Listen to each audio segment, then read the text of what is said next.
होंगे साथी, तो उनको भी आप दैनिक योगा क्लास में आमंत्रित कीजिएगा। और बहुत बढ़िया, अभिनंदन आपका। और इसी के साथ अब हम आहार पर चर्चा करेंगे और जैविक खेती पर। तो क्योंकि हमारे योगा के साथ हमारा स्वास्थ्य भी अच्छा रखना है, आहार लेंगे अच्छा तो हमारा स्वास्थ्य अच्छा रहेगा। तो आगे आदरणीय आज के हमारे मुख्य अतिथि है आदरणीय श्री उमाशंकर प्रसाद, पतंजलि किसान जिला प्रभारी, कृषि ट्रेनर, जिला भोजपुर, बिहार से है। आदरणीय उमाशंकर भाई साहब का स्वागत है। वो रिटायर होके जैविक खेती की तरफ बढ़ गए हैं और उन्होंने बहुत सुंदर उनका कार्य चल रहा है, तो सभी को परिचित भी है। तो हम अभी आदरणीय उमाशंकर प्रसाद जी से आमंत्रित करते वो आए और उनका मार्गदर्शन दैनिक योगा क्लास में सादर आमंत्रित है।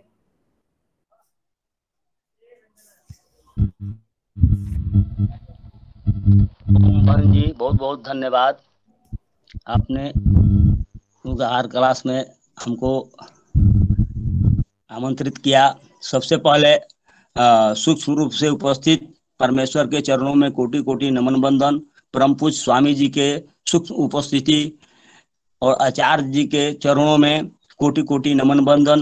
योगाहार क्लास में उपस्थित हमारे सभी वैज्ञानिक गण, बुद्धिजीवी वर्ग, हमारी बहनें और किसान भाई जो निरंतर इस क्लास में जुड़ रहे हैं, सबको सत सत नमन बंदन। आज की कक्षा बहन कविता जी ने बहुत ही तन्मयता से, लगन से और ओम के गिनती के साथ में आसन, बहुत आसन और प्राणायाम करवाया।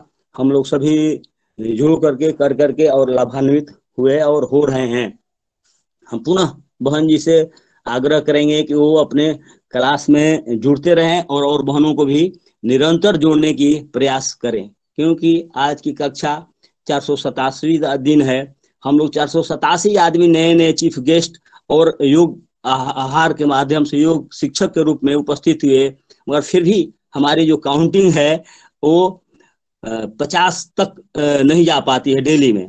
तो कम से कम सभी से रिक्वेस्ट है कि ये लोग जुड़ते रहें।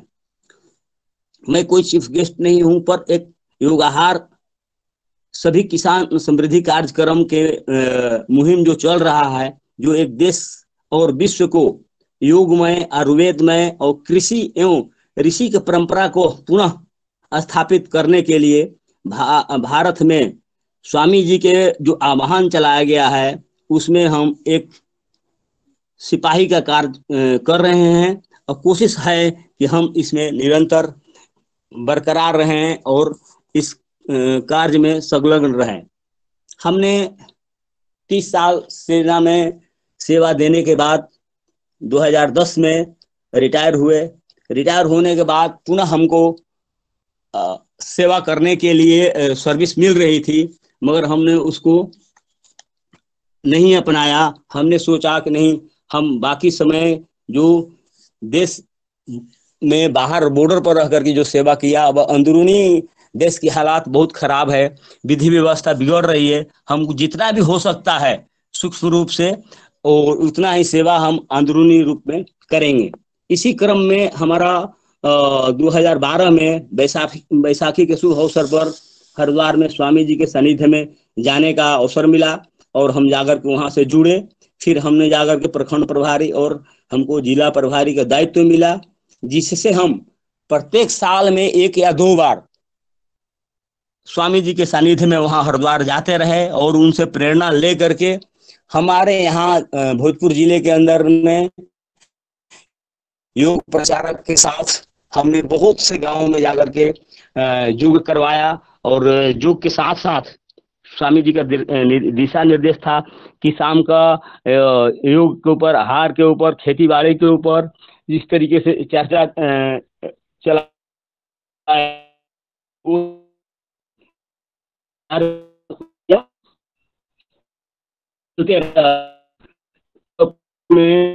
गांव है, 1400 कुछ गांव है, उसके अंदर में हमने बहुत से गांवों में जा करके योग का कार्यक्रम और आयुर्वेद के बारे में प्रचार चला। 2018 के अंदर में स्वामी जी ने फिर आह्वान हुआ, स्वामी जी को दिशा निर्देश मिला कि जितने भी बाहर और जो कंपनियां हैं दिशा निर्देश करने के लिए असफल रही हैं, क्योंकि भारत को अभी हमारे इस तरीके से जैविक कृषि की तरफ मोड़ना पड़ेगा, क्योंकि जितने भी केमिकल और खाद डालने से हमारी धरती माता दूषित हो गई, इतने रोग व्याधि से सभी लोग त्राह रहे हैं। तो उस तरीके से सरकार का भी ध्यान आया और स्वामी जी को उन्होंने आग्रह किया। तब स्वामी जी ने 2018 में एक ऐसा एक प्लेटफार्म था जो कि 640 जिलों में से 600 जिले में स्वामी जी के कार्यकर्ता हैं और सभी जिले में जिला प्रभारी और प्रखंड प्रभारी तक जो भी है इनके हमारे सिपाही जिस तरीके से कार्यकर्ता के रूप में हैं वो, और पंचायत लेवल पर भी बहुत से कार्यकर्ता जुड़ गए हैं। तो ये ऐसा एक संगठन है स्वामी जी का, पतंजलि योगपीठ हरिद्वार की तरफ से, कि यहीं पर पूरे विश्व में, पूरे भारत में मैसेज जा सकता है।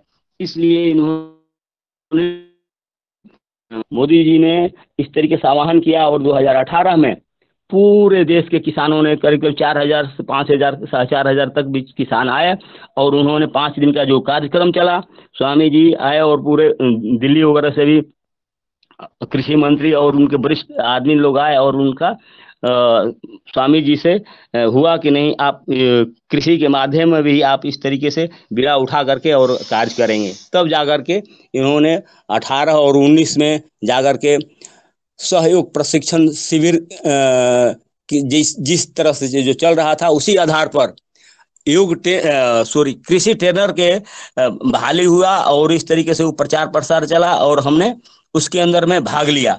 और कृषि ट्रेनर के रूप में भी हमने 150 किसानों को प्रशिक्षण दिया, जिसमें से 100 से ज़्यादा पास हुए और कुछ लोग खेती कर भी रहे हैं।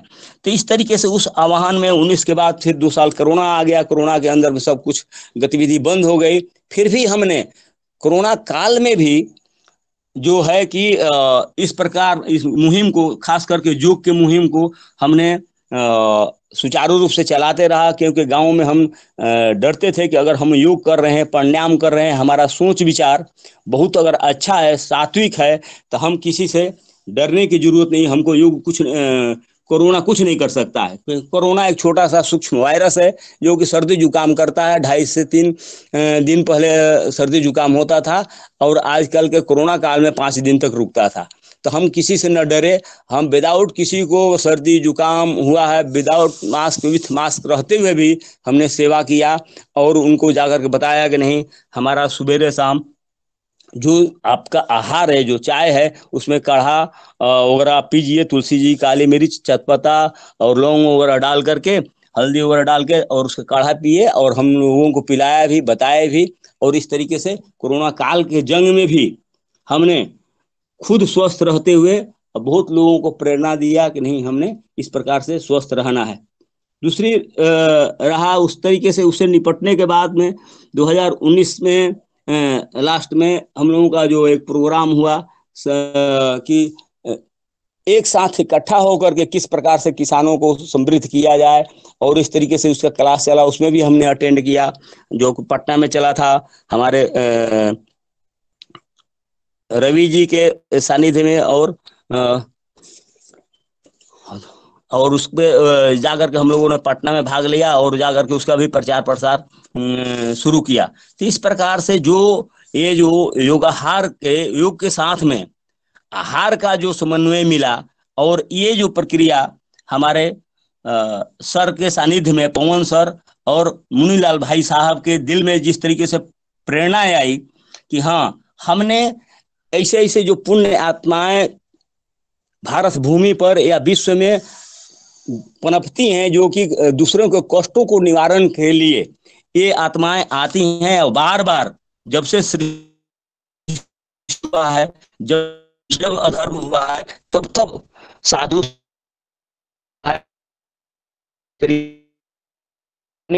में आया कि नहीं, पवन सर और मुनीलाल सर और जितने भी हमारे वैज्ञानिक सर जो जुड़े हुए ग्रंथ रहते हैं, दे रहे हैं। तो आहार योग के साथ में अगर आहार को हम शुद्ध रखेंगे तब जाकर के आहार को शुद्ध करने के लिए हमको अपनी धरती माता को पुनः शुद्ध करना पड़ेगा, क्योंकि ये बहुत साजिश के तहत जितने भी हमारे देश में जितने भी कुरीतियां आई, जितने भी गलत काम हुए, ये सब अंग्रेजों और कुछ मुगल शासकों ने जो हमारे देश के ऊपर जो भारत सोने की चिड़िया थी उन्होंने जो शोषण किया, उसी का प्रतिफल है कि भारत के सोने की चिड़िया को हमारे इन्होंने दूषित कर दिया। हमारे जल, जंगल, जमीन, संस्कृति, शिक्षा का इन्होंने शोषण किया।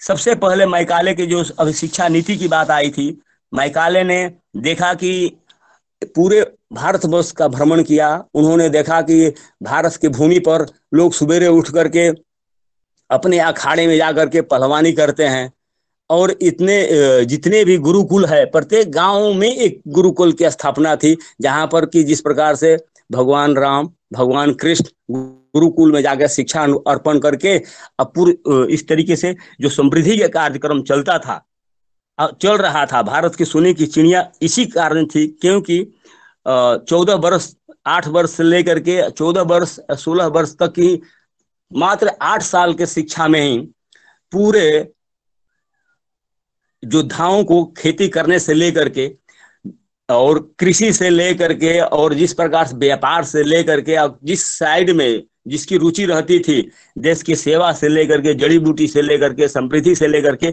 उसको उस तरीके से युवाओं को उसमें प्रेरित करके उस लाइन में ढाल दिया जाता था। ये हमारे ऋषि परंपरा में थी, हमारे देव परंपरा में थी इस तरीके से। तो उन्होंने सोचा कि सबसे इनकी जो शक्ति है वो शक्ति यहीं पर छिपी हुई है, क्योंकि यहीं से इनके घर में, इनके दिल में, इनके वाणी में, इनके विचार में इतना तेज, ओज और बल जो मिल रहा है वो यहीं से है, इसको पहले ध्वस्त किया जाए। तब उन्होंने, मैकाले ने एक षड्यंत्र रचा, और उसके चिट्ठी में भी है कि उन्होंने जाकर के इसका विवरण किया है कि हमने इस प्रकार से भारत भ्रमण किया और उन्होंने शिक्षा नीति में बदलाव कर दिया कि कोई भी गुरुकुल में पढ़ने नहीं जाएगा, और सबसे पहला यूनिवर्सिटी जाकर के बंगाल में उन्होंने शुरू किया कि नहीं, हमारे तरफ से ये अंग्रेजी शिक्षा का जो पढ़ाई लिखाई होगा, जो मान्य होगा, उसी को सर्विस से लेकर के आगे नौकरी प्राप्त होगी, अन्यथा इसका अनामान कर देगा। तब वहीं से उन्होंने ध्वस्त कर दिया।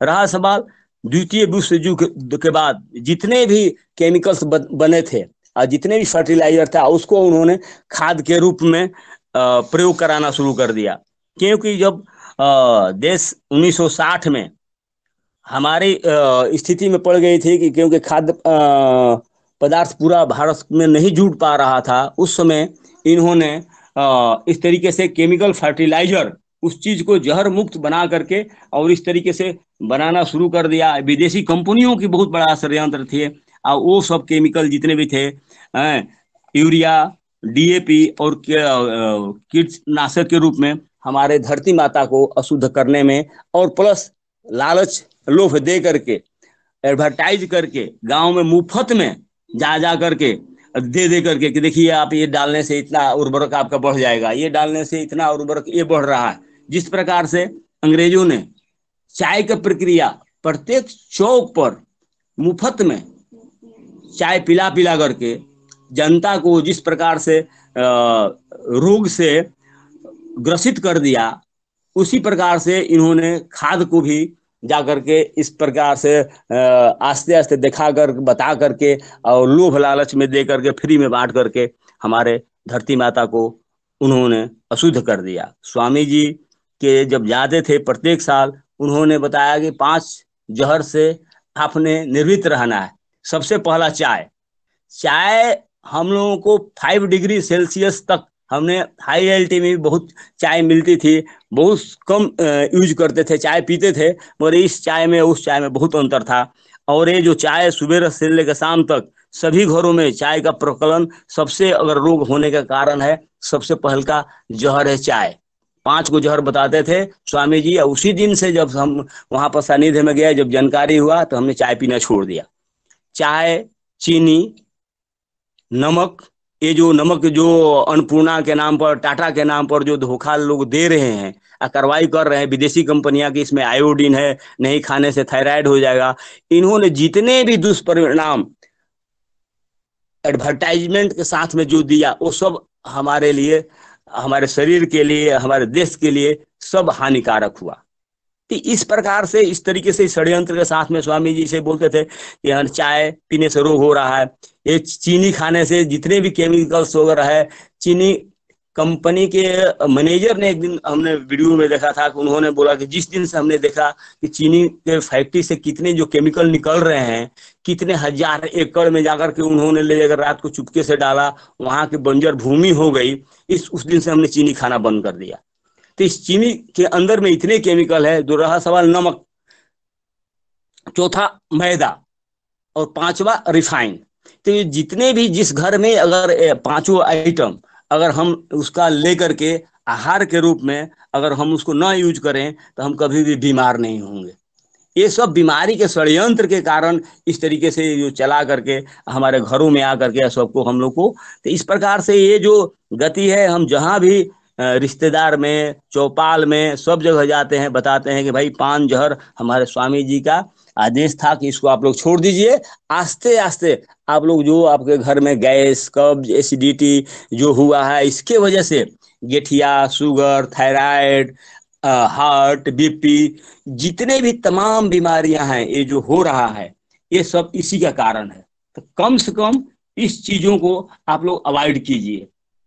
फिर इसके बाद खान पान में आप लोग शुद्धता बरतिए। तब से बहुत, हमने तो उस दिन से, सब लोग बोलते हैं कि आप कैसे आदमी हैं, कैसे फौजी हैं कि आप चाय नहीं पीते हैं, लिक्विड नहीं लेते हैं, दारू नहीं पीते हैं, मीट मांस नहीं खाते हैं। मैं बोला नहीं, हमने फौज में भी 30 साल रहा, अनेक प्रकार के मतलब ठंडे इलाकों में एक दूसरे जगह रहना जाना पड़ा, मगर हम 30 साल तक कभी भी मांसाहार नहीं किए थे। तो एक नमूना इस तरीके से हमारे बचपन से ही एक प्रेरणा थी कि नहीं, हमने सात्विक भाव से जीना है। ऐसे ही आत्माएं जो कि हमारे जो स्वामी जी का आवाहन में पूरे देश में जुड़े हुए हैं, इतने कार्यकर्ता, ये बहुत पूर्व जन्म के संस्कारी जो हैं, जो कि इस कार्य में लगे हुए हैं और इस कार्य को गति दे रहे हैं। तो इस तरीके से बचपन से ही उस तरीके से कुछ न कुछ उसकी प्रेरणा, पूर्व जन्म का संस्कार होता है, जा करके उस चीज को आगे प्रतिफल में कैच मिलते ही वहां पर जाकर जुट जाता है और उस कार्य में पुनः लागू हो जाता है। तो इस प्रकार से जितने भी ये जो रोग हो रहे हैं, जिसके कारण जो निवारण के लिए जो स्वामी जी ने हम लोगों का जुगाहार क्लास में इतने चीफ गेस्ट आए, जो राष्ट्रपति पुरस्कार से सम्मानित, एक से एक वैज्ञानिक, सभी दिशाओं में कार्य करने वाले एक से एक वरिष्ठ वैज्ञानिक गण, बुद्धिजीवी वर्ग जो हमारे आकर के जो प्रेरणा दिया, तो उसको हमने सुन करके, नोट करके, लिख करके और उसको हमने अमल अगर हम करेंगे तो इतना अच्छा प्लेटफॉर्म फ्री में सेवा भावना के तहत ये जो उपलब्ध हो रहा है, ये बहुत ही सुलभ और बहुत लाभदायक है, बशर्ते कि उन्हीं पुण्य आत्माओं को असर पड़ेगा जिसका मन, वाणी, विचार निर्मल हो, शुद्ध हो। अगर किसी दर्पण के ऊपर धूल मिट्टी जमा हो तो उसको हम विदाउट साफ किए हमारा चेहरा नहीं नजर आएगा। हम बहुत कोशिश कर रहे हैं, हम बहुत जगह जाकर के हमारे रिश्तेदारों में, चौपालों पर, बहुत जगह जाके, क्योंकि हम भ्रमण करते रहते हैं, बताते रहते हैं कि नहीं, हम लोगों को सवेरे सवेरे उठ कर योग करना चाहिए, 1-1.5 घंटा ब्रह्म मुहूर्त में उठना चाहिए। ब्रह्म मुहूर्त में उठने से बहुत लाभ है। 4 बजे से 5 बजे के बीच में अगर हम नहाते हैं तो उसमें स्नान करते हैं तो ये मुनि स्नान है। 5 से 6 देव स्नान है। 6 बजे से लेकर 8 बजे तक मानव स्नान है। अब 8 बजे के बाद जो नहाते हैं तो उसका जो प्रतिफल जो है, उसका रिजल्ट मिलता है, उसको हम नहीं बोल सकते उसको किस श्रेणी में डाला गया है। तो इस प्रकार से जो भी दिनचर्या और जो भी ये जो खान पान, रहन सहन, दिनचर्या और सेवा भावना जो है, आस्ते आस्ते शिक्षा तो बहुत हुई, शिक्षा भी हुआ, आविष्कार भी बढ़ा, बहुत से वैज्ञानिक प्रकल्प, टीवी, मोबाइल, एक से फोन से प्रक्रिया होते गया, मगर हमारे ये सब कुछ अच्छाइयों के साथ साथ में कुछ दुष्परिणाम भी देते गए। जो कि हमारे शरीर पर, रहन सहन पर उसका प्रभाव पड़ रहा है। ये जितने भी fridge, cooler, AC, tiles, marble और जितने भी एक एक से एक लेप जो हमारे अभी दीवारों पर लेपा जा रहा है, पहले प्रत्येक साल वॉशिंग होता था चूने से, आजकल वॉशिंग हो गया कि नहीं 5 साल 4 साल तक के लिए हो गया। तो जितने भी फंगस बैक्टीरिया वगैरह जो हैं वो सब जा करके उस पर चिमट जाते हैं और पुनः उसी घर में हम लोग रह रहे हैं। तो जितने भी आविष्कार हुआ बहुत अच्छी बात है, उसके साथ साथ में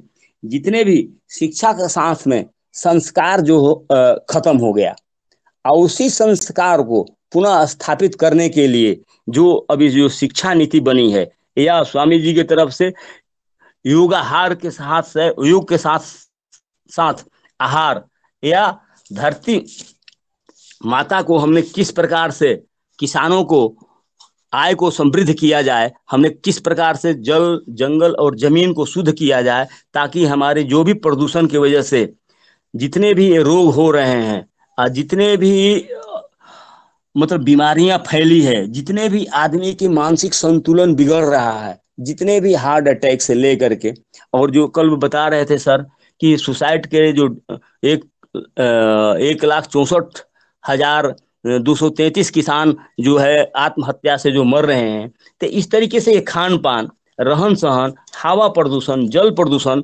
के निगेटिव परिणाम के वजह से ये सब चीजें हो रही हैं।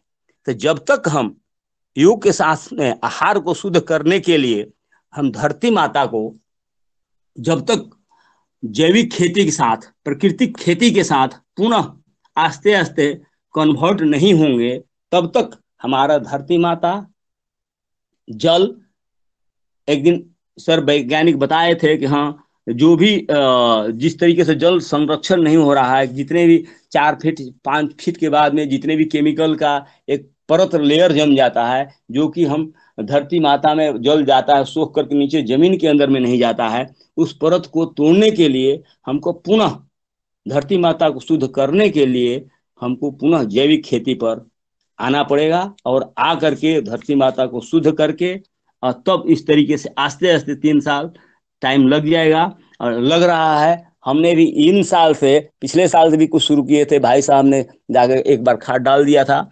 तो इस प्रकार से जो भी धन जीवामृत, वर्मी कंपोस्ट बना करके कीटनाशक के रूप में जितने भी जेली जो बताए जा रहे हैं उसको नोट करके, देख करके, बुक से देख करके उसको बना करके और छिड़काव करने की कोशिश हम कर रहे हैं, और इस तरीके से इस क्रिया में लगे हुए हैं कि हाँ, हमारी धरती माता को गौ माता के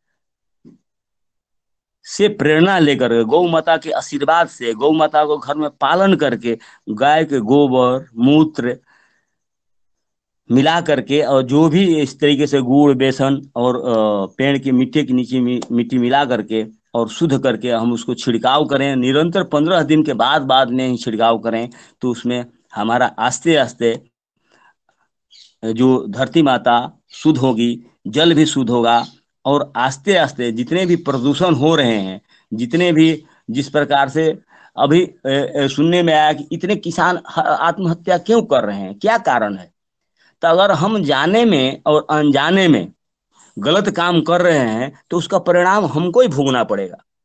तो किसान जाने में और अनजाने में इतने केमिकल के साथ में जो खेती किया और इतने कीटनाशक छिड़काव किया, कि इतने भी जीव जो मरे हैं, तो उसका पाप का भागी कौन होगा? उसका पाप का भागी किसान ही होगा। इसीलिए इतने पाप कर्म बढ़ गए हैं। एक तो उनको ज्यादा पैसा में, जितने भी हमारा जो आर्थिक स्थिति जो है, पैसा लगा देते हैं खाद में, कीटनाशक में, और जब उसको देने के लिए, उसको पैसा चुकाने के लिए जैसे फसल हो उगता है, उसको हम उसी समय बेच देते हैं, फिर हमारा हाथ खाली के खाली रह जाता है। और इस तरीके से जो हम घोर पाप किए, उसका परिणाम हमको भुगतना पड़ रहा है। तो इस चीज को अगर किसान को हम बता रहे हैं, कह रहे हैं, उनमें से बहुत कम पुण्य आत्माएं जो हैं वो इस बात को समझने की कोशिश कर रहे हैं, वो लोग मानने पर तैयार नहीं है। हम दिन भर में 2-3 जगह बैठते हैं चौपाल के रूप में, चाहे इधर उधर, हम बोलते हैं कि भाई देखो आखिर हम लोग किसान इतना पहले यही किसान जो थे सभी समृद्ध थे, यही खेती करके, बैलों से खेती करके, और इतने ही जगह जमीन में सब लोग खुशहाल थे, शादी ब्याह से लेकर के घर के खर्चा वर्चा से लेकर के सब लोग चलता था। और जब जब जरूरत पड़ता था तब 1-2 मन चावल बेच दिया, और उस समय खाद थोड़ा सा बीज वगैरह लेकर के आया या शादी ब्याह में या कोई और भी घर में का काम में कार्रवाई करते थे, और पुनः जिस बार अभिधान हुआ पूरे A to Z बिक्री कर दिया। यहाँ तक कि इतने इतने मतलब दुखद स्थिति सुनने को व देखने को मिलती है। जो किसान 100-100 बीघे का खेती कर रहा है, अब पूरा धान चावल बेच करके ये पैकेट वाला चावल कि हम बहुत बड़े आदमी हैं और आटा खरीदा हुआ खा रहा है। अब इससे दुर्भाग्य की बात क्या है? हम बताते हैं, हमारे घर में खुद दुकान है, मैं उनको बोलता हूं कि आप लोग ऐसा क्यों कर रहे हैं, ये क्यों केमिकल जहर आप लोग खा रहे हैं? तो बोला घर में मेहनत करना पड़ता है, औरतों को बोला फटकने के लिए वो नहीं फटकती हैं, चावल को नहीं चुनती हैं, कंकड़ पत्थर को, गेहूं को नहीं धोती हैं, गेहूं को धो करके नहीं पिसाती हैं, और न इस प्रकार से अपना गेहूं आटा पूरा बेच दिया उन्होंने। गेहूं को आटा बाजार का खरीदा हुआ ये लोग खा रहे हैं, जिसके अंदर कोई कोई वापस ले आता है कि नहीं आपके गेहूं में, आपके आटे में कीड़े हैं, इसको वापस कीजिए। तो इस प्रकार से जितने भी उसमें आटा को हम जब घर में पिसाते थे तो उसके अंदर में चोकर और मैदा, सूजी सब बरकरार रहता था, मोटा आटा पिसा जाता था, उसमें जितने भी जो थे विटामिन तत्व थे वो पाए जाते थे।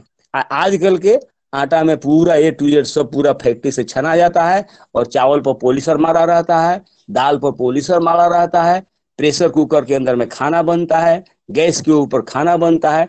ये सब कुछ जो सुख सुविधा के चक्कर में हम पूरे रोग को पाल रखे हैं। एक दिन और सुनने में आया था, कोई बोल रहे थे डॉक्टर साहब, वैज्ञानिक, इस तरीके से कम हमको 15-20 मिनट धरती माता के ऊपर पैर मिट्टी पर रख के खड़ा होना चाहिए। ऐसे आज के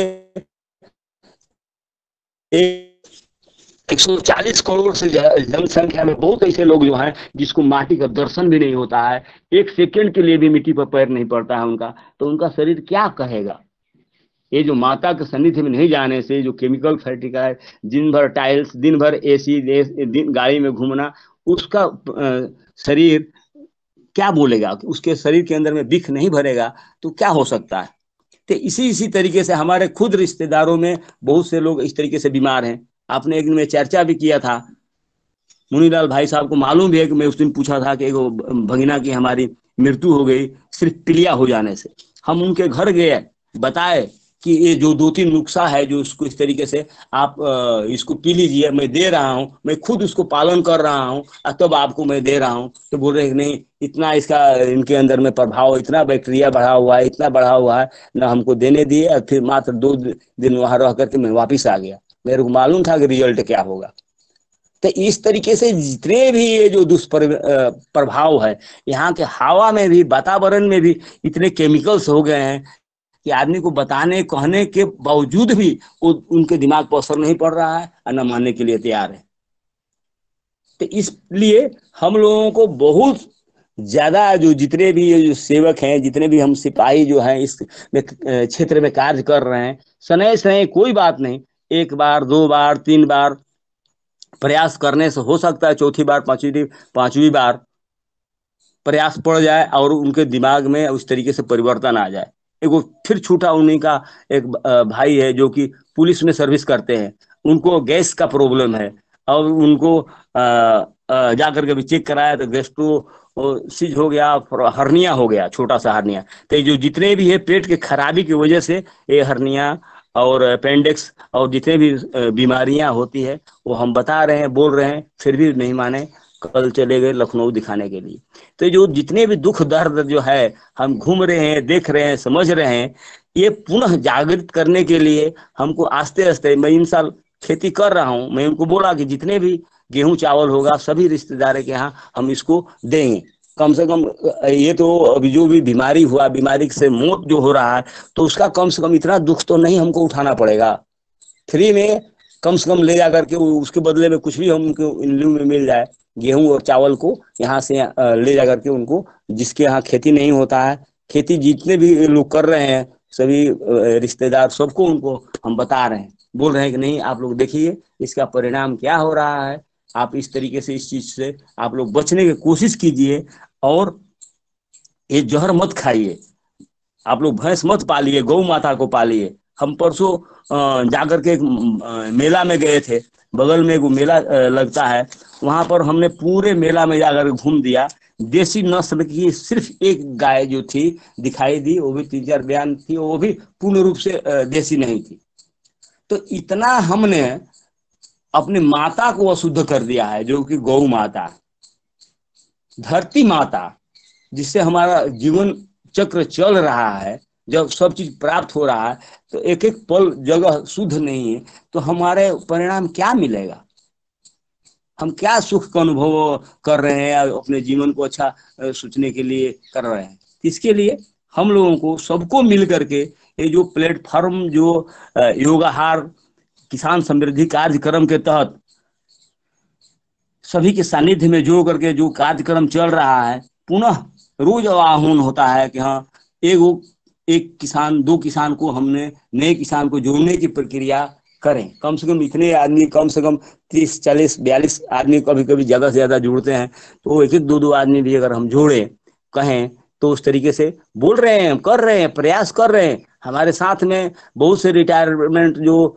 फौजी लोग हैं, साहब लोग हैं, वो उनको मैं फोन करके बताता हूँ, कहता हूँ, मगर फिर भी वो लोग इस कान से सुनते हैं या उस कान से निकाल देते हैं, करने के लिए कोई तैयार नहीं है।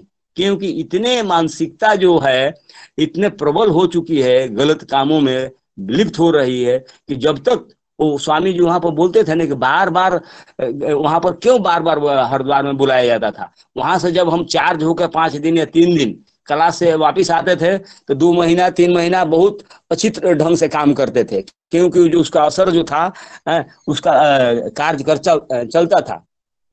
अभी थोड़े दिन पहले सासाराम के अंदर में हमारे राकेश भाई साहब आए थे, तो उन्होंने सिर्फ 2 घंटा, और पटना में भी आए थे, बीच बीच में स्वामी जी इनको केंद्रीय मुख्य प्रभारी जो है वो उनको भ्रमण के लिए भेजते हैं कि देखिए आपके कार्यकर्ता को जाकर के, क्योंकि हरिद्वार में अभी जिससे हम लोगों का योगाहार का 500वां दिन मनाने के लिए फेज 1 में हो रहा था कि जगह मिल जाए तो वहां पर मनाया जाता कार्यक्रम तो बेहतर होता, मगर वहां पर अभी जो भी जो कार्यक्रम है वो फुल हो गया है, क्योंकि वहां पर अभी जो प्राकृतिक चिकित्सा वाला जो कार्यक्रम चल रहा है, इतने भी पुण्य का काम हो रहा है, क्योंकि जितने रोगी लोग हैं और जितने जो देश सेवा में लोग बहुत वेटिंग में रहते थे, वहां पर जो कार्यक्रम चल रहा है तो वहां पर जगह खाली नहीं मिल रहा है।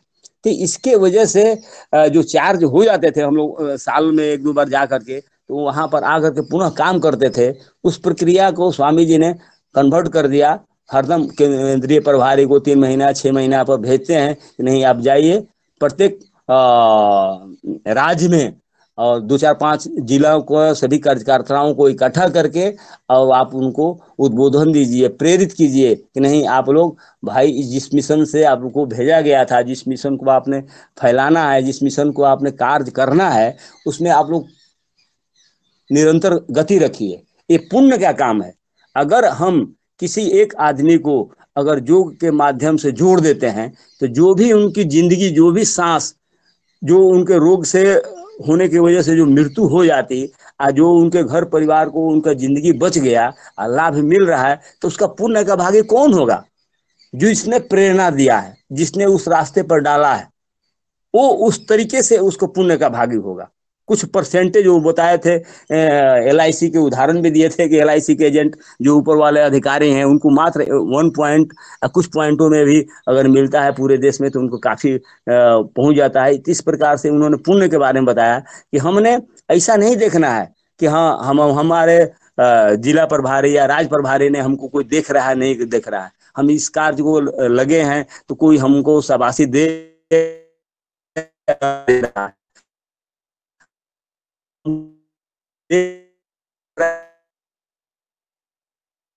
के सानिध्य में जो पुण्य फल मिलेगा वो परमात्मा अपने आप देंगे। एक पंथ 2 काज होगा। तो इस प्रक्रिया से उन्होंने बहुत बहुत से उदाहरण दे करके और बीच बीच में आ करके प्रेरित करते हैं। तो इस प्रकार से जो हम लोगों ने अभी जो 500 दिन का जो योगाहार किसान समृद्धि कार्यक्रम के मनाने के लिए इकट्ठा होने की जो प्रकल्प चल रही थी, तो अगर हरिद्वार में जगह नहीं मिलता है तो सर 2-3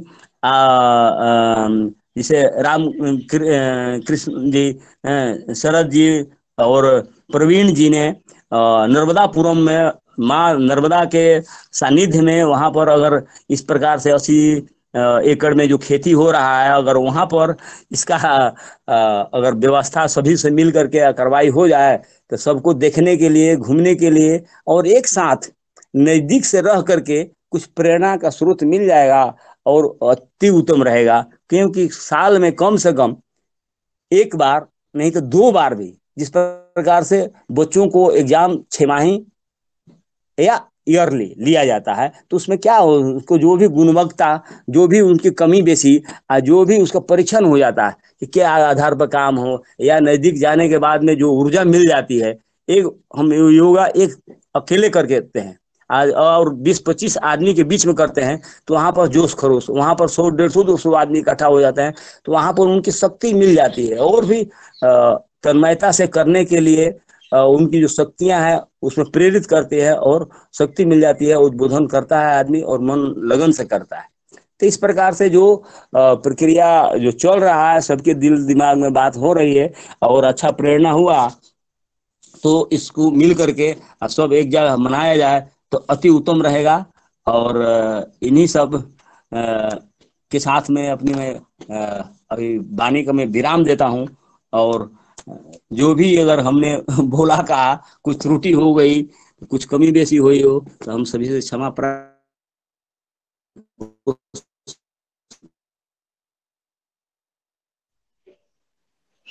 धन्यवाद आदरणीय उमाशंकर प्रसाद जी।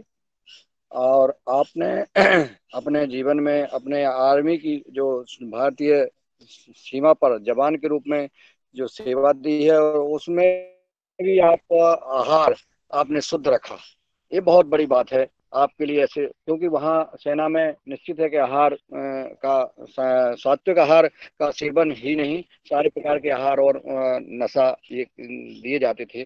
क्योंकि प्रकृति के उसमें जो कोई ठंडा ठंडा उसमें जगह है, ड्यूटी है, लेकिन आपने अपने इस जो है भारतीय संस्कृति के और भारतीय भोजन जो हमारा शुद्ध आहार है, सात्विक आहार है, उसका सेवन करते हुए अपनी भारत में अपनी सीमा पर अपनी सेवा दी। और आज जो है आप उसके बाद जैविक खेती के लिए जो आपने अपने विचार रखे हैं, अपने अपने मन की बात रखी है, बहुत ही उत्तम है। और इस प्रकार के व्यक्ति लगातार जहां भी रहें, जैविक खेती और आहार की जब हम चर्चा करते हैं, किसान के कल्याण की चर्चा करते हैं, तो ये चर्चा लगातार फैलती जाती है। आज हमारे बीच में परम आदरणीय श्री पवन कुमार जी उपस्थित हैं, सदन में हैं। मैं आपको अवगत कराना चाहता हूं कि कल से 2 दिन से हम सभी सदन में उपस्थित भाई बहनों के सुझाव ले रहे थे और हमने अवगत कराया, तो सभी की लगभग यह सुझाव आए हैं कि नर्मदापुरम में जो है इस कार्यक्रम को किया जाए और वहां से सभी किसान भाइयों को पतंजलि किसान सेवा समिति के संगठन के साथ सभी दैनिक उपहार कार्यक्रम के सदस्यों को आमंत्रित किया जाए। जो भी आ सकता है, आने में सुलभता रहेगी। इटारसी देश का सबसे बड़ा स्टेशन है और वो वहाँ सभी देश के किसी भी कोने से वहाँ आया जा सकता है। और स्टेशन से इटारसी से 10 किलोमीटर दूर आदरणीय शरद वर्मा जी का और रामकृष्ण रघुवंशी जी का जो फार्म हाउस है, जहाँ और व्यवस्थाओं के बारे में कल हम लोगों की चर्चा हुई है आपस में। तो आज मैं पहले आदरणीय पवन सर को सुनूंगा, इसके बाद फिर हम शरद वर्मा जी और जो अन्य उपस्थित हैं उनको भी इस संबंध में चर्चा सदन को अवगत कराएं। तो आदरणीय पवन कुमार जी को आमंत्रित करता हूं कि वो आए और हम सबको दिशा मार्गदर्शन देने का कष्ट करें।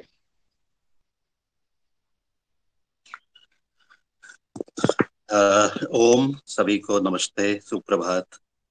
आप आज की हमारी कक्षा, योग कक्षा भी और साथ ही मुख्य अतिथि का उद्बोधन भी बहुत ही प्रेरणादायक और सार्थक, जो भी बातें कही गई हैं पूर्ण रूप से सहमत हैं कि आसानी नहीं होती किसी को परिवर्तन करने में। तो ये परिवर्तन हम स्वयं अपने अंदर देख रहे हैं और उसके बाद हम दूसरे को भी परिवर्तित करने का प्रयास कर रहे हैं।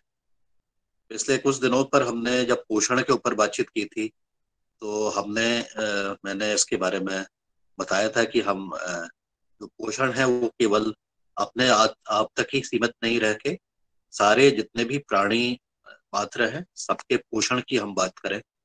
साथ ही जो कृषि क्षेत्र में हम भूमि की बात करते हैं तो भूमि पोषण की बात करें, और जो जल है उसके जल के पोषण की भी बात करें, क्योंकि ये चीजें जो चीज हमारे प्रकृति से आई है, इन्हीं चीजों का अगर हम पोषण करते हैं और इनको पोषण देते हैं तभी जाके हमें इसका अच्छा रिजल्ट हमें सामने मिलेगा।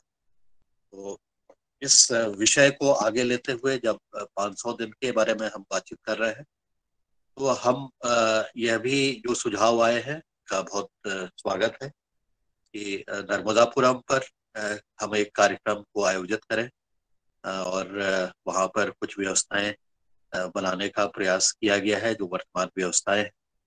तो इसके लिए सभी का बहुत अभिनंदन है, स्पेशली नर्मदापुरम के जो हमारी तरफ से हमें खींच रहा है, इसका भी मुझे लगता है कि कुछ ना कुछ एक कारण है। यह खिंचाव जो है ये हमारे पास स्वतः ही नहीं आ रहा है या हम ही नहीं कर रहे हैं, इसके पीछे भी हो सकता है कुछ विधान लिखा हो प्रकृति का, प्रभु का कुछ विधान हो, इसी की वजह से इस चीज पर बातचीत हो रही है और बार बार इस तरफ सिग्नल मिल रहे हैं कि हमें उधर जाना है। तो इस जाने के लिए जैसे प्रभु की इच्छा होगी वैसे कार्य करेंगे।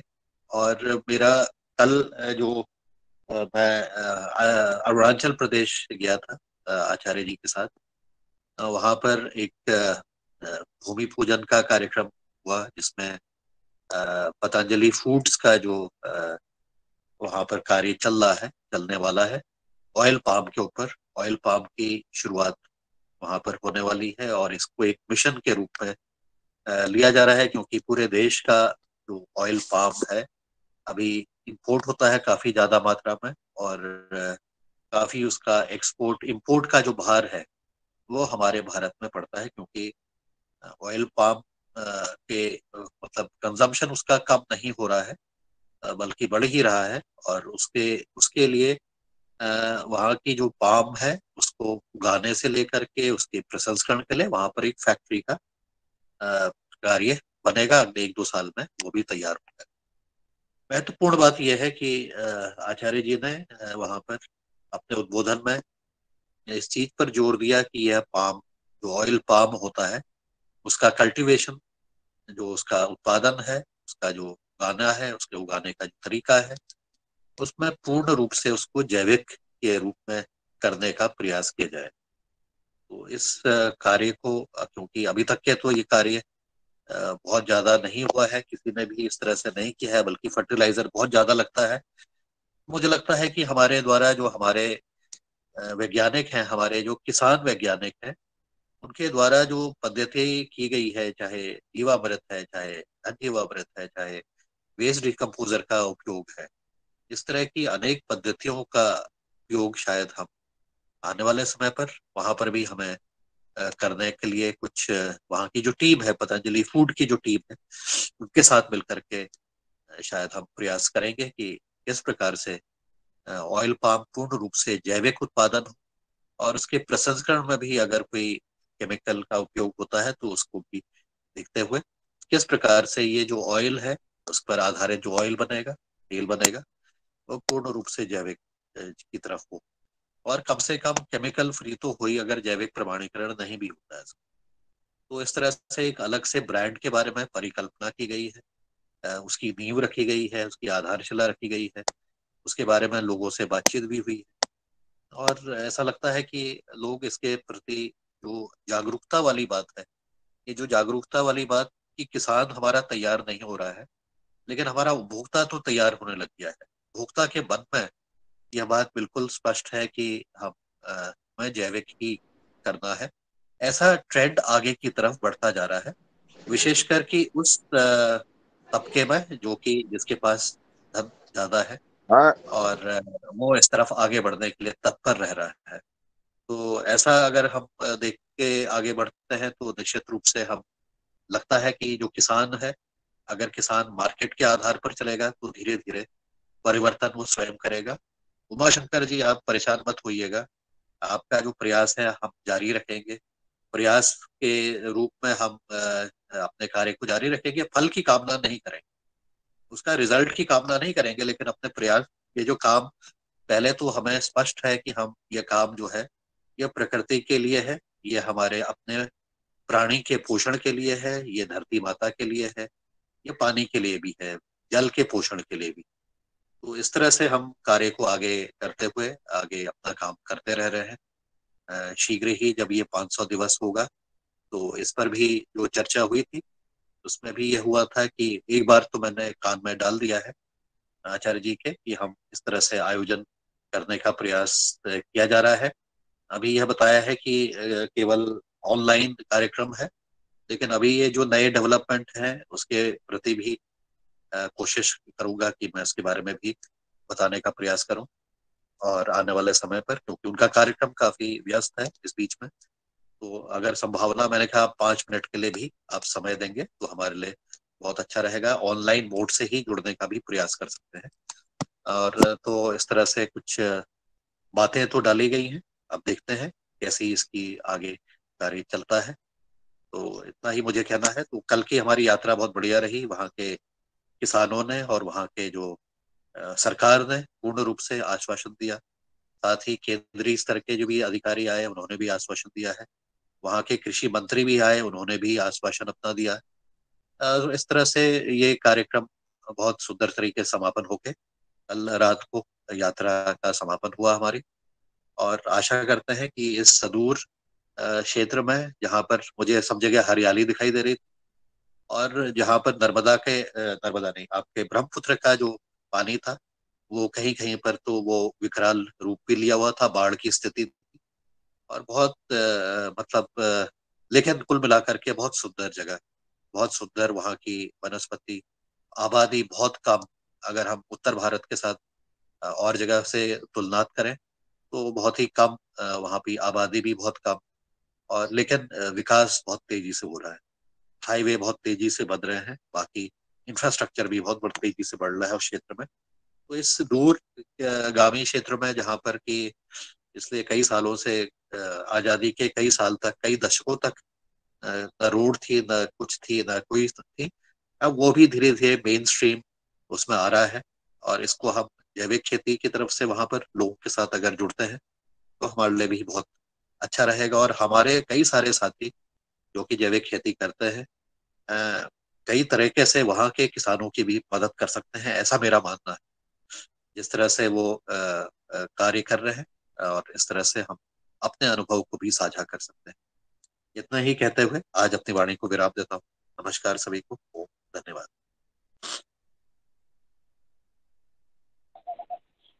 सर नमस्कार, धन्यवाद सर। और आप इसने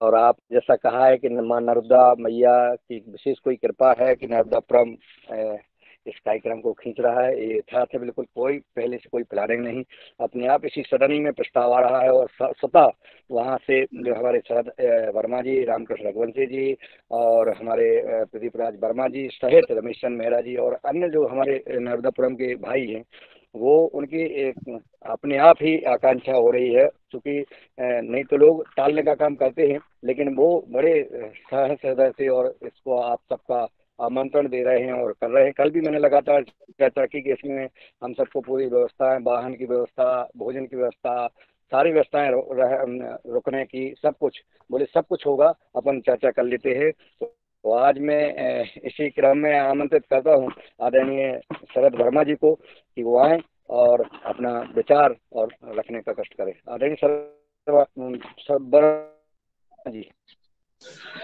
सदन को कोटि कोटि प्रणाम। आज के जो विशिष्ट वक्ता थे उन्होंने बड़े मन छू लेने वाली बातों को उजागर किया और कहीं मन को ऐसी बातें छुई जो बहुत जरूरी है जीवन में। पवन सर के मार्गदर्शन में और मुनीलाल सर जी के मार्गदर्शन में। जैसे आदेश होगा, जैसा सदन चाहेगा, नर्मदापुरम सभी जिस प्रकार से यहाँ से प्रोग्राम देते हैं तो उसको करने के लिए तैयार है। और हम चाहेंगे कि सभी लोग नर्मदापुरम आकर नर्मदा जी के दर्शन का लाभ लें। और जो हम छोटा मोटा प्रयास कर रहे हैं वो प्रयास को आप लोगों के समक्ष रखें, और उसमें जो भी हम लोगों से गलतियां हो रही हों उन्हें आप लोगों के माध्यम से दूर करें। हम तो इतना कहना चाहते हैं कि आप लोग हमारे यहाँ आएंगे तो हम, आप लोग तो नहीं पर हम लोग एक पुण्य के भागीदार हो जाएंगे। बस इतना ही सदन को कहना चाहते हैं। जैसा सदन चाहेगा वैसा यहाँ पे पूरी व्यवस्थाएं हो जाएंगी, और आप लोगों को एक अनुभव लगेगा कि हम लोग कहीं कोई योग्य जगह में, जहाँ पे कि नर्मदा जी का इतनी बड़ी कृपा है, यहाँ पे बहुत विशालकाय नर्मदा जी हैं यहाँ पे, और यहाँ के विभिन्न विभिन्न लोग हैं, यहाँ पे विभिन्न टाइप की खेती है, और बहुत अच्छे दर्शन भी होंगे आपको। ऐसा हमारा प्लानिंग रहेगा, और पूरी प्लानिंग बना के सदन को फिर प्रस्तुत करते हैं। जी ओम। जी धन्यवाद आदरणीय सर वर्मा जी। आदरणीय रामकृष्ण रघुवंशी जी सादर आमंत्रित हैं। जी गुरुदेव ओम। रघुवंशी जी अनम्यूट कर लें। जी गुरुदेव ओम। आवाज आ रही है? ओम ओम। हाँ आ रही है।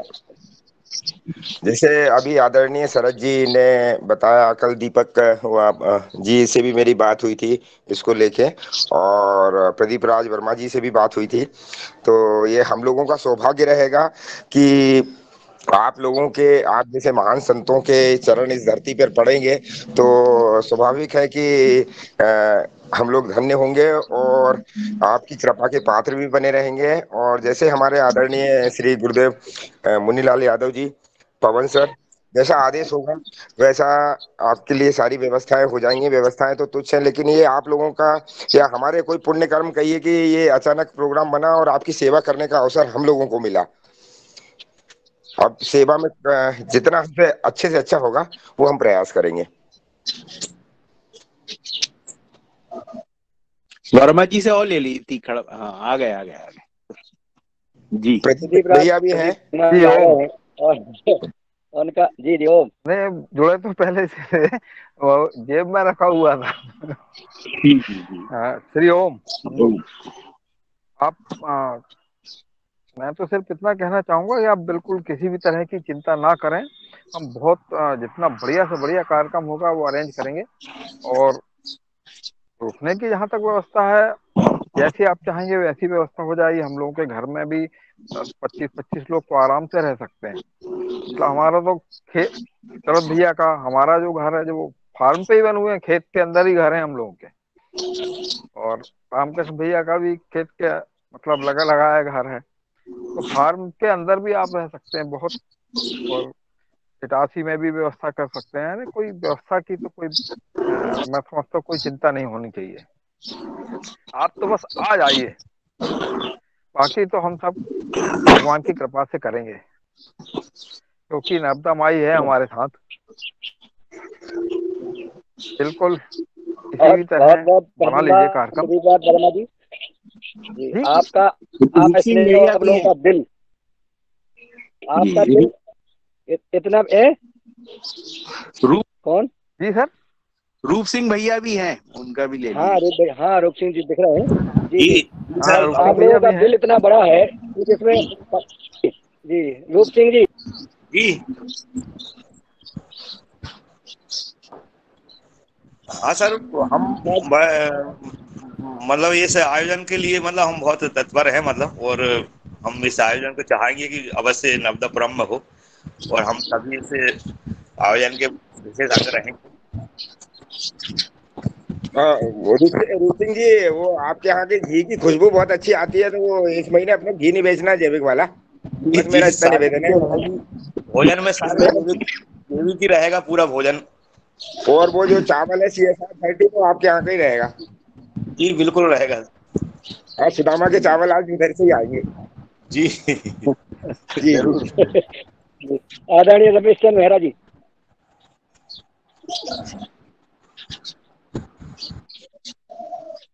कहाँ चले गए गुरु मेहरा जी जुड़े। जी जी। ओम ओम जी? ओम ओम। ओम बोलिए। जी सर, सदन में जो प्रस्ताव हो रहा है वो बहुत अच्छा है और हम उसके लिए तन मन धन से तैयार रहेंगे और व्यवस्थाएं तो हो जाएगी, उसमें कोई ऐसी बड़ी बात नहीं है। बस आपके स्वीकृति की आवश्यकता है। जी ओम।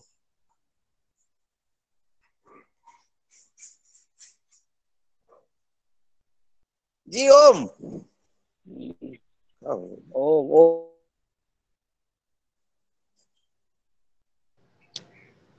मेहरा जी आपकी आवाज मैं थोड़ी आपको कम है।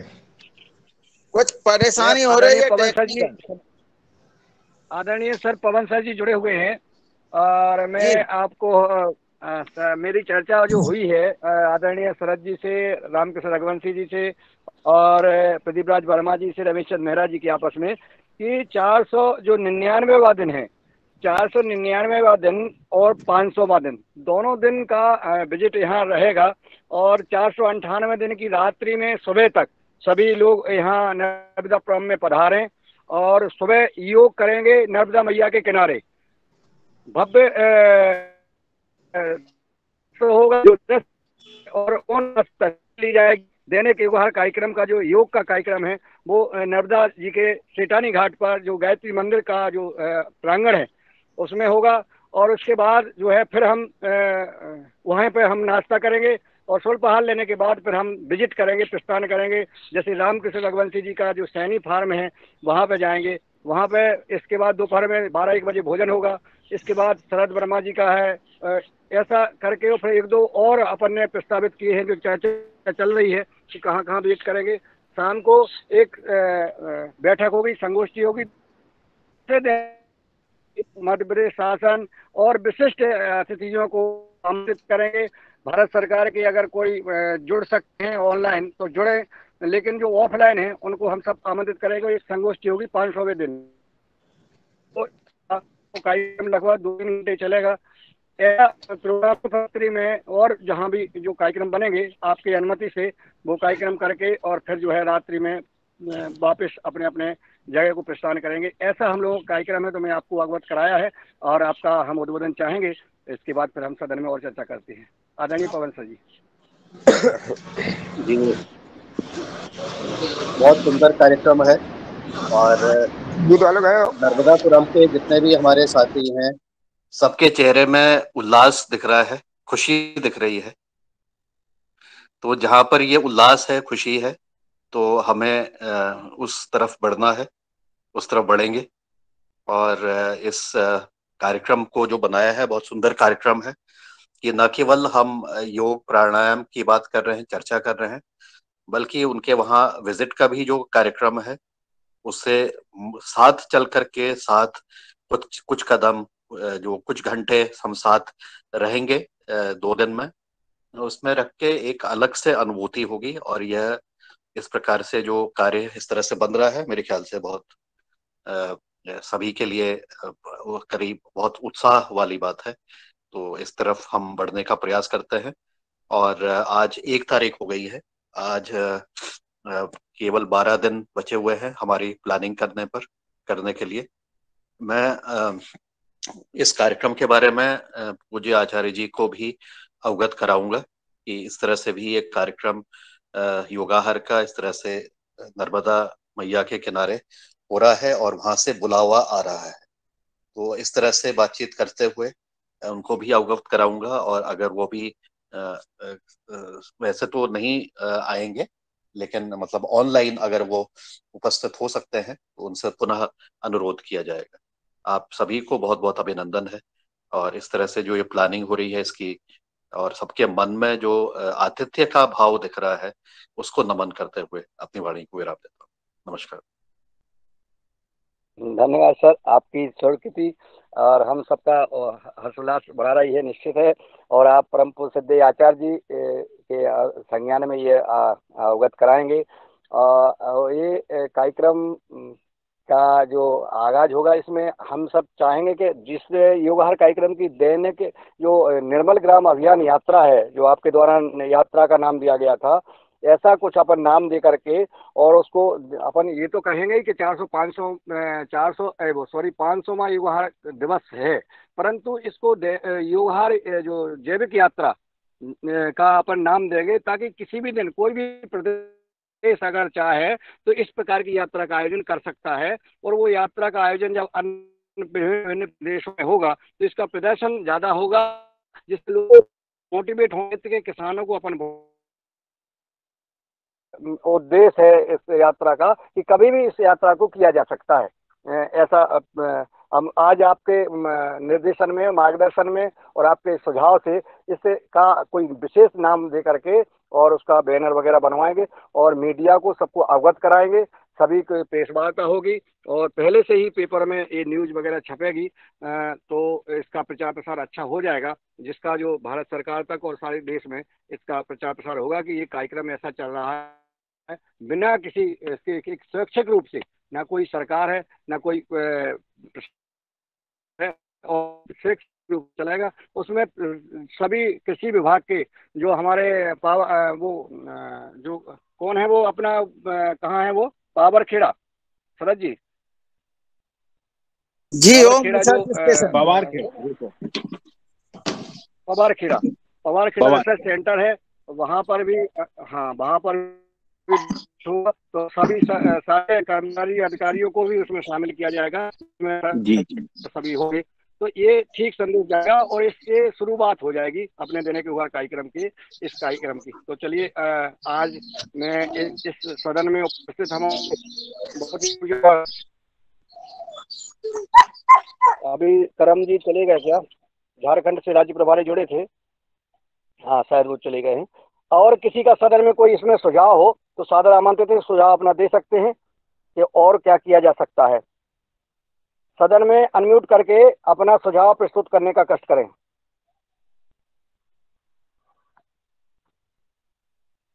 किसी का कोई सुझाव हो? ओम, मैंने तो आज ही ये कार्यक्रम के बारे में सुना। मैं प्रणाली देवगढ़ सिंधुदुर्ग से हूँ, महाराष्ट्र से। तो मुझे बहुत अच्छा लगा सब भाषण, सब विद्वान जनों का भाषण सुन के और इस कार्यक्रम के बारे में सुन के कि ऐसा एक बहुत बड़ा कार्यक्रम हमें दूर से तो देखने को मिलेगा, ये सद्भाग्य है हमारा। ये सुनते ही मुझे बहुत खुशी हुई। और मैं यहाँ सिंधुदुर्ग जिले के देवगढ़ में हूँ, तो यहाँ का जो दृश्य है वो तुम्हें दिखाने के लिए मैं जरा सी बोलने का प्रयास किया। कोकण की भूमि है और यहाँ का जो वातावरण है तो थोड़ा सा आपको देखने को दिखाने का मुझे अवसर मिला। दिखता है क्या? मैंने कैमरा मेरा ओपन किया है, दिख रहा है, दिख रहा है। हाँ हाँ, नारियल के पेड़ है और वो सुपारी को क्या बोलते हैं आप? हाँ ओम ओम ओम सुपारी बोलते ओम। बहुत हाँ। अच्छा आपने दृश्य दिखाया, हाँ बहुत बढ़िया, बहुत सुंदर। छोटा सा रूप दिखाया। आमंत्रित थे और अपने अपने नंबर, जी जी अभी सब लोग, सभी बहन भाई अपने अपने मोबाइल नंबर योगहार ग्रुप में जरूर डाल दें। योगहार ग्रुप में अपने नंबर डाल दें ताकि जो है हम सबको सूचना दे करके आमंत्रित कर सके और संवाद कर सके। जिन ये देने के बाद ग्रुप में नहीं जुड़े हों वो कृपया बताने का कष्ट करें, तो उनको जोड़ दिया जाएगा ताकि सभी सूचनाएं उस पर उपलब्ध होती रहेंगी और आपस में एक दूसरे संवाद करेंगे हम। और इसमें अगर और आदरणीय डॉक्टर किशोर दुबे जी उपस्थित हैं सदन में, तो मैं आमंत्रित कर रहा हूँ आपको कि आपका कोई सुझाव हो तो सादर आमंत्रित है। धन्यवाद मुनिलाल जी, बहुत अच्छा आयोजन आपका हो रहा है और कल जैसा आपने बोला था 2 दिन का, तो 2 दिन का ही आयोजन सुंदर रहेगा। और हमारे पवन सर ने भी उसको मतलब सराहना की है। और आपकी आवाज कट रही है डॉक्टर साहब। हेलो डॉक्टर साहब, आवाज नेटवर्क प्रॉब्लम है शायद। हेलो हेलो, आ रही जी? आ रही सर, आ रही है। जी। 2 दिन का प्रोग्राम आपने आयोजित किया और उसकी एक झलक बताई कि पहले दिन में क्या होगा, किस तरह से होगा। बहुत सुंदर। और हमारे पवन सर जी ने जो स्वीकृति दी और आपके चेहरे का, यानी जिसको बिल्कुल बॉडी लैंग्वेज बोलते, वो हमने भी देखा कि बहुत उत्साह है आप लोग कार्यकर्ताओं में। और जहाँ पे कार्यकर्ताओं में इतना उत्साह है तो निश्चित रूप से हम सभी लोग आना चाहेंगे और 500वां दिन अपना जो है वो जरूर बनाना चाहेंगे। आपने प्लानिंग भी ठीक किया। थोड़ा सा मेरा उसका सुझाव है कि पहले दिन का तो प्रोग्राम आपका करेक्ट है बिल्कुल, कि जो भी है विजिट्स वगैरह, और विजिट होने के बाद में शाम को मीटिंग है। अब दूसरे दिन अपना प्रोग्राम जो होने वाला है, शायद आपने सोचा भी होगा, फिर भी मैं मेरा सुझाव दे देता हूँ कि दूसरे दिन में मॉर्निंग में तो अपना 500वां प्रोग्राम रहेगा, ऑनलाइन चलेगा। वो तो इंडोर प्रोग्राम चलेगा कहीं ना कहीं, क्योंकि उसमें आचार्य जी को जोड़ना है या कृषि मंत्री और जो भी जिसको भी अपन जोड़ सकेंगे तो ऑनलाइन प्रोग्राम चलेगा। उसके बाद में वो मतलब मैं एक चाह रहा हूँ कि इस तरह के जो बड़े बड़े आयोजन होते हैं तो बड़े बड़े सम्मेलन, और उसके बाद में एक इसकी पब्लिक मीटिंग होती है। और एक पब्लिक मीटिंग होती है तो वो अगर आपके मतलब नर्मदापुरम अगर नजदीक है तो वहां पे कुछ ना कुछ, जहाँ पे प्रेस कॉन्फ्रेंस और बड़ा मेला बोलते, वो 3-4 बजे होना चाहिए। उसके बाद में फिर वहीं से लोग, वो प्रोग्राम खत्म हुआ कि वहीं से डिस्पर्स हो जाएंगे और अपने गाँव को चले जाएंगे। तो यो होने के बीच वाला जो प्रोग्राम होता है आमतौर पर, कि वहां पे अगर किसी तरह का एक 3-4 बजे हम मेला आयोजित कर सकते हैं या इंडोर मीटिंग का आयोजित कर सकते हैं, जिसमें कंज्यूमर्स भी आए। कई बार पवन सर ने बोला है और हमको भी सबको लगता है कि भाई प्रोड्यूसर्स की बात होती रही है, लेकिन प्रोड्यूसर्स के साथ में कंज्यूमर्स जब तक जुड़ेंगे नहीं है। और एक बार अगर हमको नर्मदापुरम को अगर ये जैविक आहार के लिए पूरा जिला बनाना है तो कंज्यूमर्स भी लगेंगे। तो उस बहाने अगर कुछ कंज्यूमर्स को भी अगर हम, इसीलिए मैं मीटिंग 3-4 बजे की बोल रहा हूँ कि उसमें भी उनको जो वहाँ के प्रतिष्ठान होंगे या जो डिपार्टमेंटल स्टोर्स होंगे या अलग अलग एग्रो प्रोड्यूसर, एग्रो मार्केटिंग वाले होंगे, उनको भी अगर वहां पे बुलाया जाता है कि भाई यहाँ पे ऐसा ऐसा उत्पाद होने वाला है, अपना जिला ऐसा इस तरह से करना है, तो वो एक पॉइंट उसको जुड़ सकता है क्या, वो एक देखिए।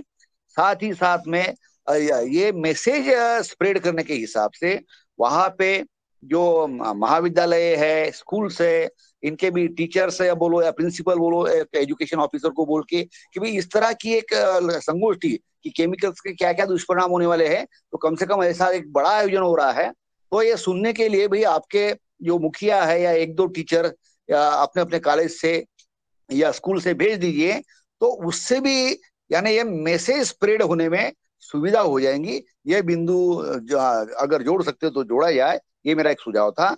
और ये बीच वाला जो समय रहेगा कि सवेरे 8-9 बजे तक तो अपना प्रोग्राम चलेगा, और 8-9 बजे के बाद में ये जो 3-4 बजे वाला प्रोग्राम है, उसके बीच वाला जो प्रोग्राम है उसमें अगर कहीं आपका विजिट वाला पार्ट है तो वो ठीक है। लेकिन उसी के साथ में कल जो हमने बोला था कि किसान समिति से जो भी मेंबर्स आएंगे उनकी मीटिंग या तो शाम के रात के बाद में हो या फिर मॉर्निंग में हो, कि किस तरह से व्यवस्थाएं बनेंगी, किस तरह से एक्शन प्रोग्राम्स बनेंगे, क्योंकि इतने सब हम इकट्ठा कार्यकर्ता कर रहे हैं तो उसमें कुछ ना कुछ एक्शन प्रोग्राम आना चाहिए और वो आउट होना चाहिए। और एक्शन प्रोग्राम जो बनेगा वो अपने अपने जिले में, आप 50 जिले के लोग बुलाओगे तो कम से कम उसमें से 10 जिले वाले तो भी करेंगे।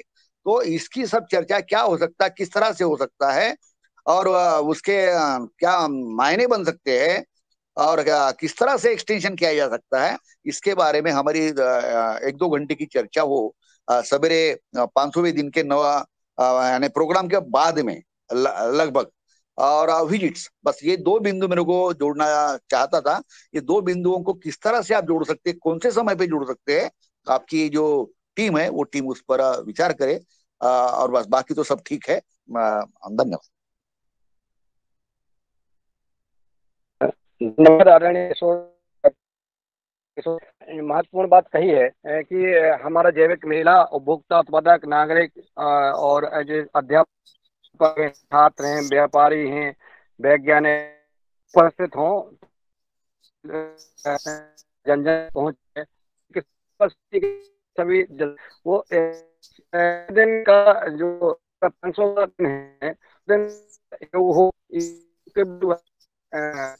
आहार की जो चर्चा है ऑनलाइन होगी। इसके बाद जो आपने कहा है इसमें लोग कहते हैं सम्मेलन हो, सभी को दिया जाए, उस पर एक संगोष्ठी हो और विचार रखा जाए, चर्चा हो। ऐसा आधा घंटा या 1 घंटे का समय निकल करके वेबिनार के माध्यम से जुड़ फाइनल करते हैं। कार्यक्रम भी जैसे क्या रहेगा, क्या लिखा जाएगा, वो भी अपन को फाइनल करना है। बाकी काम जो भी आप कह रहे हैं वो बिल्कुल उचित है, क्योंकि उतना कार्यक्रम हुआ है तो ये संदेश भी जन जन तक पहुँच है। तो इसमें हमारे शरद वर्मा का सुझाव हो तो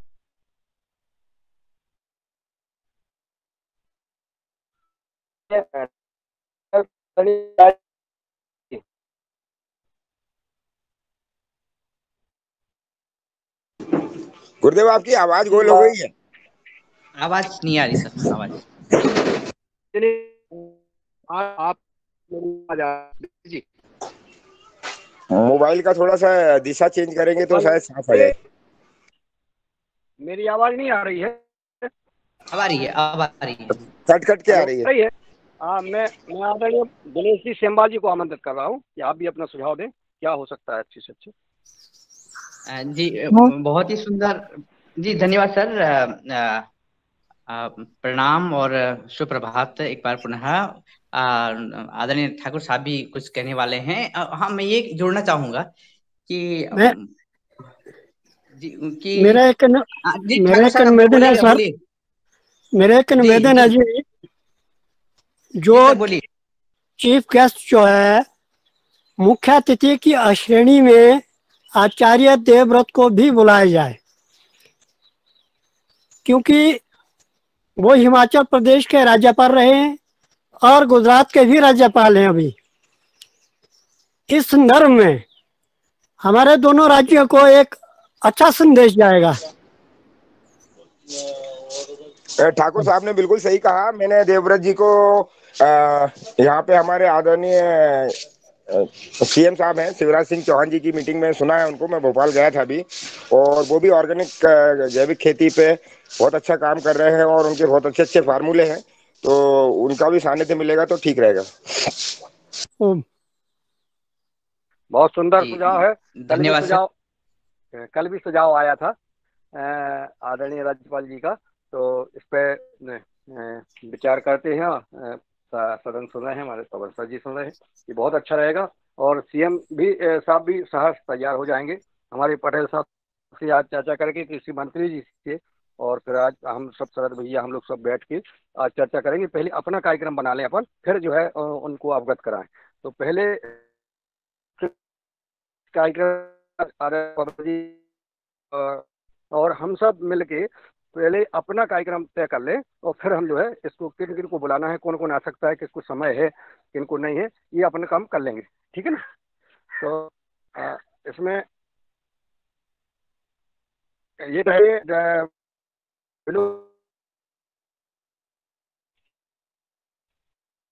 देने का कष्ट करें। मेरी आवाज पहुंच रही है सदन तक? जी आ रही है सर। हाँ, डॉक्टर भट्ट जी को आमंत्रित कर रहा हूँ, डॉक्टर विनोद भट्ट जी को आमंत्रित कर रहा हूँ सुझाव देने का। ओम नमस्कार। बहुत सुंदर कार्यक्रम है और आशा करते हैं कि इसके बाद एक और नई ऊर्जा हमारे साथियों को मिलेगी, क्योंकि ऐसे कार्यक्रम जो होते हैं वो ऊर्जा देने वाले होते हैं, और इससे भी और बेहतर बात यह है कि जो होस्ट लोग हैं, जो होस्ट जिन्होंने अपने आप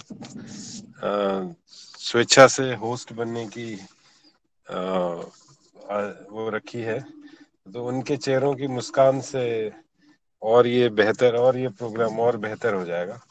तो मैं इस आयोजकों को और सभी सभी साथियों को इस कार्यक्रम के लिए बहुत बहुत शुभकामनाएं और बधाइयां देता हूँ।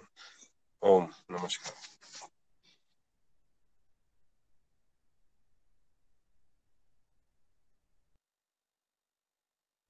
जी आदरणीय धन्यवाद, बहुत बहुत धन्यवाद। आपने शुभकामनाएं दी। और आदरणीय मुनीलाल जी भाई साहब से कि निवेदन के आगे, हाँ शायद उनका नेटवर्क मेरी तरह ही आज हो गया है।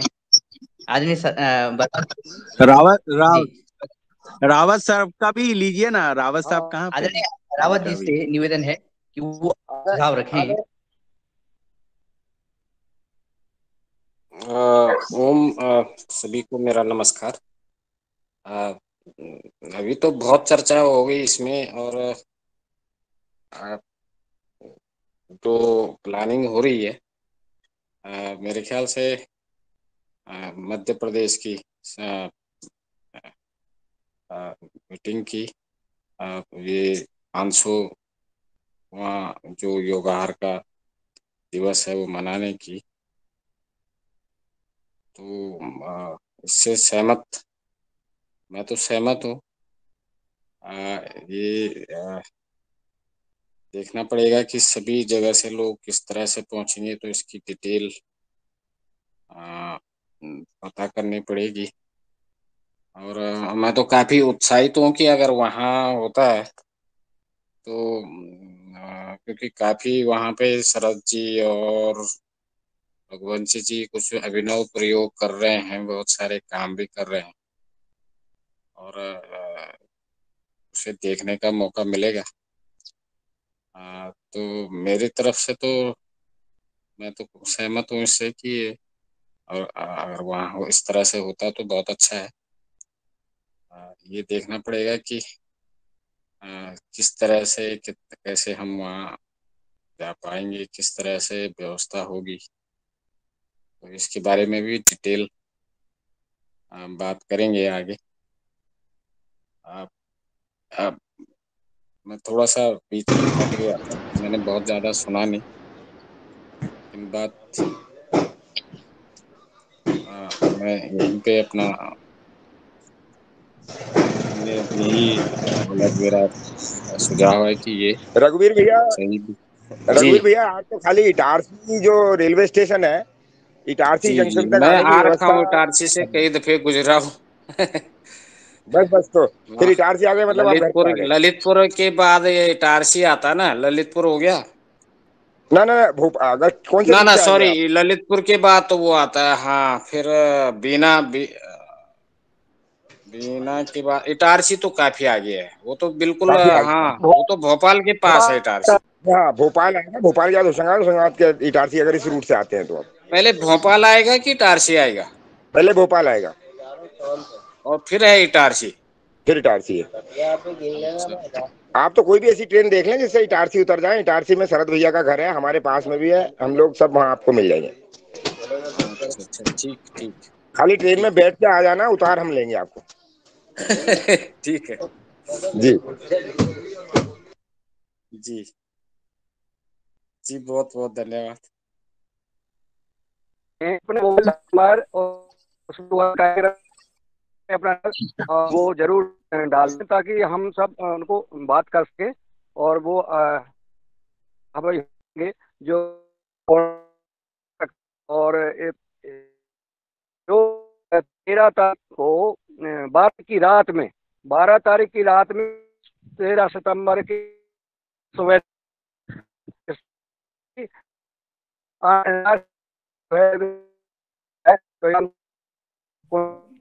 आवाज स्पष्ट नहीं है, कट रही है आवाज, आपकी आवाज कट रही है मुनीलाल जी।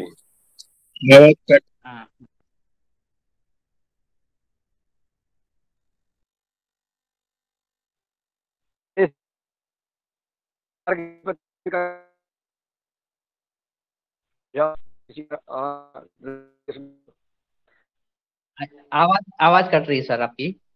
आपकी तो है, आप जी जी जी धन्यवाद सर। हाँ तो इस तरह से उत्साह भर रहा है धीरे धीरे।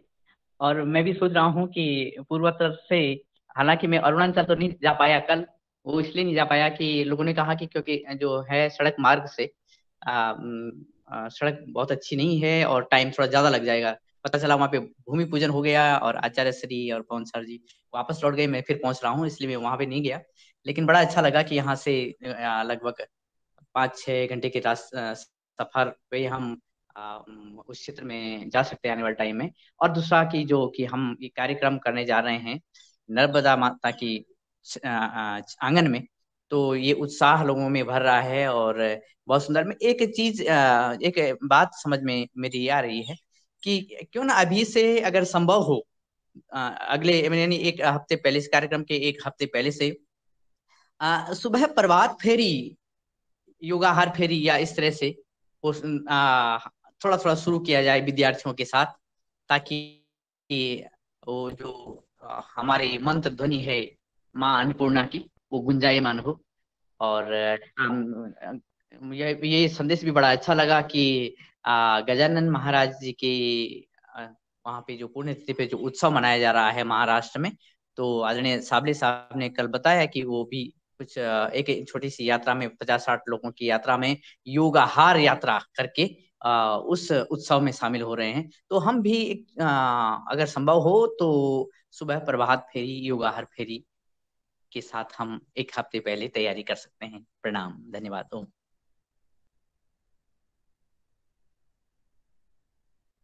जी धन्यवाद। आदरणीय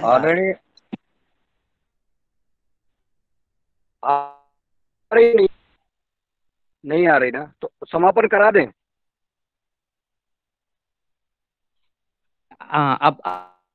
अब समापन आप जब कहा तो आवाज आ रही है। और अभी रंजना बहन जी का सुझाव नहीं लिया इसमें। जी रंजना बहन जी कहाँ पे? आदरणीय रंजना बहन जी को सादर आमंत्रित है बहन जी, और साथ में अपने विचार के साथ आज का कार्य संपन्न भी कर दें, आज की सभा। सभी का धन्यवाद जी। आपका यहाँ पर प्रोग्राम हुआ है, मेरी आवाज आ रही है? आ रही है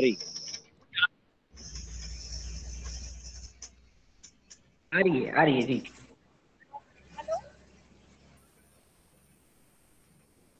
हाँ, आपकी आवाज आ रही, हल्की आ रही है।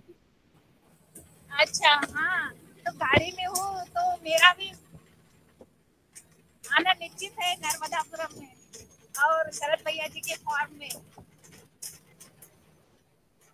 बहुत सुंदर प्रस्ताव रखा है और सभी दैनिक योगार के सभी साथी वहाँ पर मिलेंगे। बहुत सुंदर है,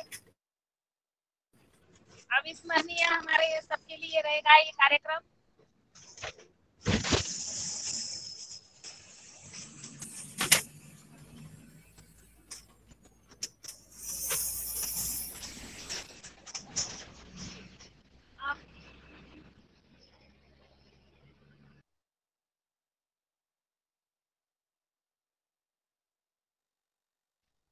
हाँ, आपकी आवाज नहीं सुनाई देती थी।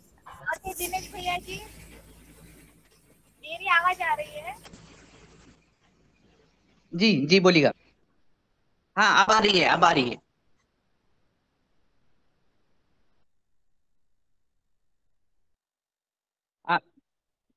असल में आवाज या तो मुझे ही सुनाई नहीं दे रही है, अन्य सदस्यों को नहीं आ रही है। आवाज आ रही हो।